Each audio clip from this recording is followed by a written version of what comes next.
here's some of the things. Let's just go through a couple of the things we heard on the House floor today from Democrats. We heard of things like genital exams. We heard that girls will be asked to show what's in their underwear. We heard...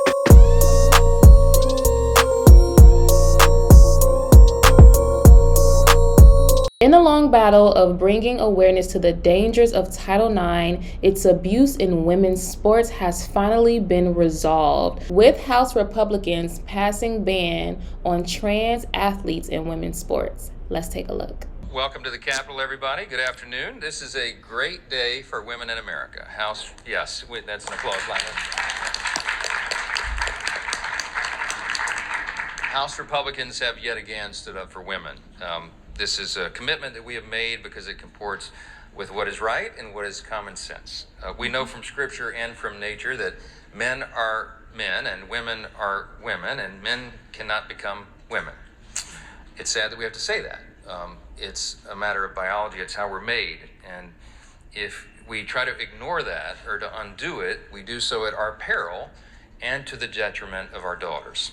Mm-hmm. Across the country, female athletes like Riley Gaines and Paula Scanlon and Peyton McNabb have had to compete head-to-head against biological men. It's just not right. That is not right. Men are naturally, genetically just built different, right?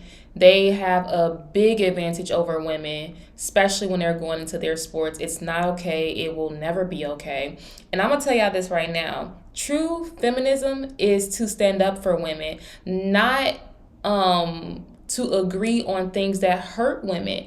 And men being in women's sports, competing against them, especially in contact sports, is hurting women. That is dangerous for women. So if you truly stand up for women and you truly love women, you truly care about women, then you would allow women to have their safe space and not allow those men to come in pretending, I'm not even gonna say pretending to be women, but feeling like they are women, and then dominating in a woman's area. That's completely backwards from what feminism is supposed to be. I'm not a feminist, but I can tell you right now that if you love women, you would not allow this to happen. You would not allow men to be able to go into women's sports where it can be dangerous for them. They can be assaulted. Their medals and accolades could be taken away from them, and their achievements could be taken away from them because physically they're just not as advanced as that male within that same sport that they're competing in.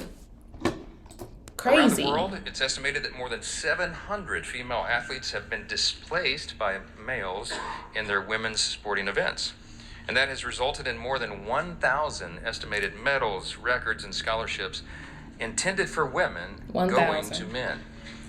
My own daughters competed in sports as they were growing up, and I can only imagine the anger I would feel as a dad if they had their trophies stolen from them.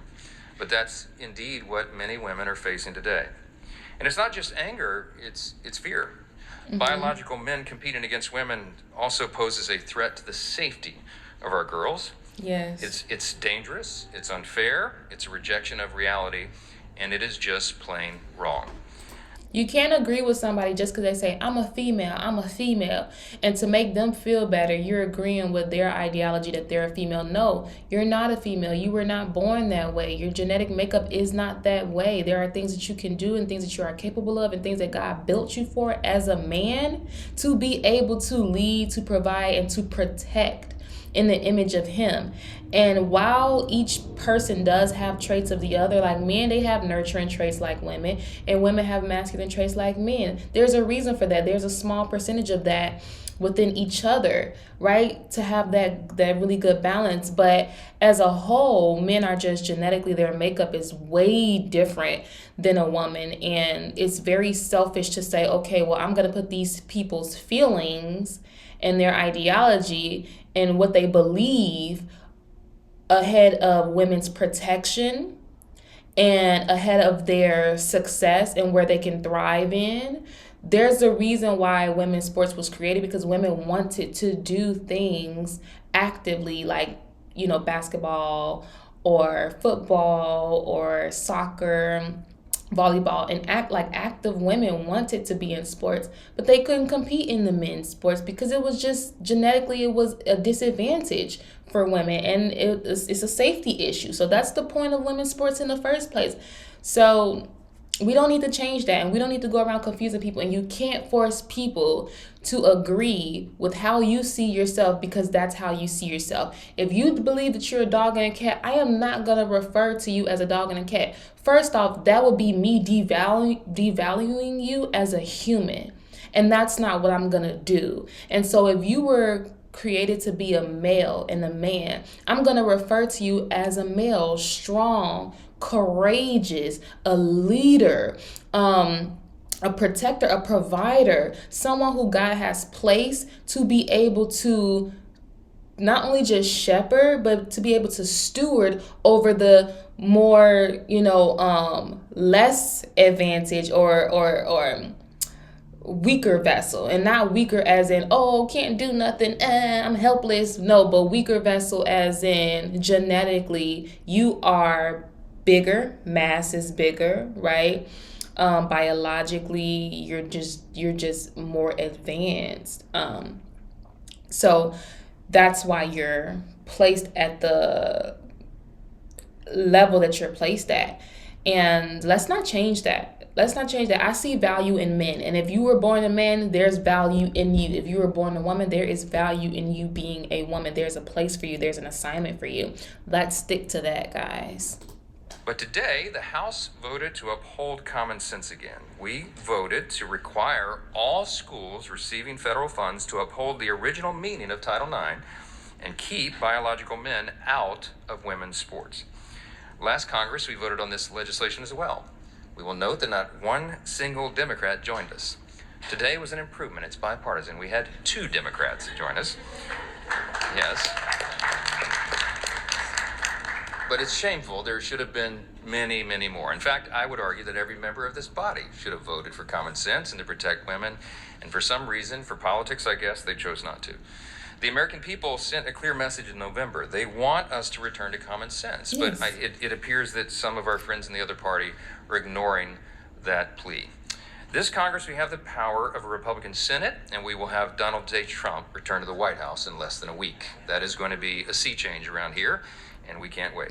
Absolutely. And together we're making good on our campaign promises. University of Kentucky. First, and let me echo Speaker Johnson's gratitude for the people who stand alongside me, behind me, their leadership on this issue, how they have stood firm, the flack that you all have taken. I know it's not easy, but nonetheless, it's necessary, and I would argue that it's urgent. And so I thank you all. And I'm thrilled with the passage of H.R. 28, the Protection of Women and Girls in Sports Act. Yes. But truthfully, I'm mad. I'm mad that this is something we have to do. Mm-hmm. I'm mad that we as women have to beg for equal rights. I'm mad that we have to beg for privacy in areas of undressing. And I'm mad that we have to beg for safety on the court or on the field or walking in the streets at night, for that matter. Here's some of the things. Let's just go through a couple of the things we heard on the House floor today from Democrats.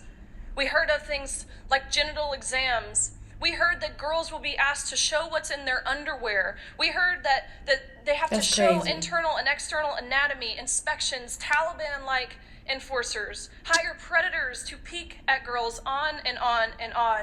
Weird fear-mongering about predators. But that's what Democrats do best. If you don't know what they're up to, just look at what they're accusing the right of. That's facts. There have only been a few girls. Another thing they said, there's only a few girls who have been injured at the hands of a boy. It's such a small percentage. I heard that this bill is a waste of time.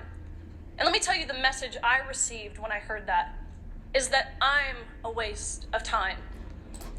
Some of those super woke leftists, they just be lost on top of lost on top of lost, because they keep making excuses that don't make sense for the things that already don't make sense. And you be like, where are you going with this? And it's like, at this point, I don't even think they understand what they're talking about. They just want a reason to like fight and argue and be confrontational and tell people that they're wrong because they're victims and they have issues from when they grew up or different circumstances that they've been through. They're lost, they're hurt, they're in pain, they're depressed. And it shows. It shows, and people like that, all Democrats aren't like that, but people that are like that, they don't need debates. They don't need a platform. Everybody needs Jesus, but they definitely need Jesus. And they need to come to know who they truly are and what they truly want, and stop allowing their victimology behavior and personality to be the ideal of what Americans should follow. No. How are we going to be led by lost people? It's going to be a lost nation, as y'all seen over the last couple of years. Just lost. A circus. A mess. And I'm just glad that we're getting things back into order, guys. Anyways, I'm going to finish it here. You guys can go and watch this whole interview on CBN News, and just tell me what you guys think in the comments. Do you guys think that the ban of trans in women's sports, do you think that is going to do good for the women and for the sports in general, for the country in general? Do you disagree? Do you feel like it's still discrimination? And how do you feel about this country as it goes forth with the different rules and policies and restrictions that are going to be put in place that is intentionally to make the country better? But we will see how it goes when it's started and it's actually happening. I like the way the country is going. I like the direction it's going in. Men should have never been in women's sports, as well as women not competing in men's sports. I think that there is a clear divide in the two, as there should be, because of genetic makeup, not because you hate the other person, not because you don't want the other person to win. And that's what the super far left has created. That's the narrative that they've created. But no, it's a safety thing. It's a success thing. It's an achievement thing. And it's just a moral thing, right? Morally, men should not be in women's spaces, not the locker rooms, not the bathrooms. It's not funny. It's not cute, because any man can just pretend to say, put on the wig and say, oh, I'm a trans woman. And we don't have time to go and regulate the little things, right? The little specifics. We don't have time to do that. And in that situation, people are out there being assaulted, abused, hurt, peeked at, creeped on. We don't got time for that. Just go ahead and say no men in women's sports, no trans in sports, in women's sports in general. Keep them out the locker rooms, keep them out the bathrooms, keep them out of women's spaces, period. We don't need to merge anything. We don't need to put in. We're not equal to each other in that sense. We're equal to each other in understanding that, hey, these are two different genders with two different genetic makeups and genetic codes, and we need to keep them separate, because they're going to better be successful in their own areas than in the other area where there can be abuse, downright disrespect, assault happening, and just women being uncomfortable. It's not okay. So anyways, share your thoughts, put it in the comments. I will see you guys in my next video. Stay blessed.